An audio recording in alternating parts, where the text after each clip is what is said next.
Okay, so mayong puntag no ato ang mga ka-action balita followers do di kita sa may bios sa Amlan din sa City of Buswang din sa National Highway tabok ta sa may bridge diin gikan ta syudad Stanhay pag abot ta diri sa may bridge area sa Buswang na mga nagkatlag ang sinakong harina. So sa aton nakita o ato gipangutana ang nakakitain nga nahulog ni gikan sa delivery truck nga gikan og norte padulong ni sa may south nga direksyon.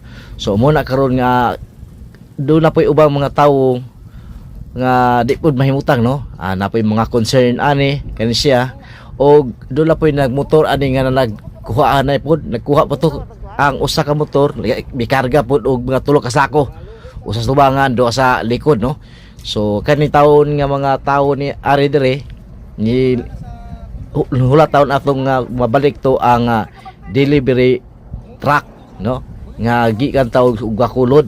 Sumala pa nga kining Gapula residente lang diri sa may Bios Amlan iya taong gibantayan ang mga sako nga harina nga gikan sa usa ka delivery truck ga nahulog taon no naabri ang likod nga bahin nangahulog ni giag ni iyang karga nga sinako nga harina. So mo ni ang sitwasyon diri sa may National Highway City of Buswang Barangay Bios Amlan.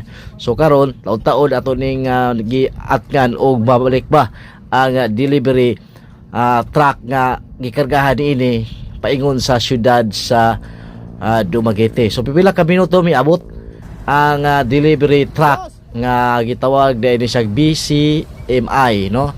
So mo taon ni gikan taon din siya Bacolod kadlawon pa taon ni siya gabiyahe og i-deliver din sa Budiga sa Bahong Pandan Dumaguete City ang ilahang karga nga sinako nga harina.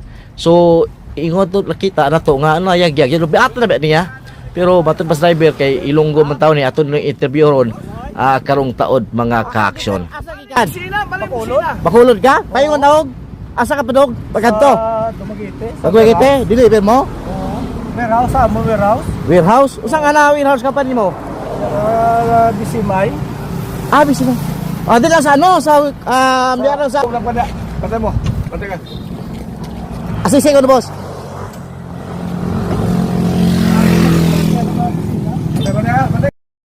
So makita to mga ka-action so nakuan gyud no kan makita to nga ni wala ni siya mapadlak ang ilahang likod nga bahin kay doon na magkuan kining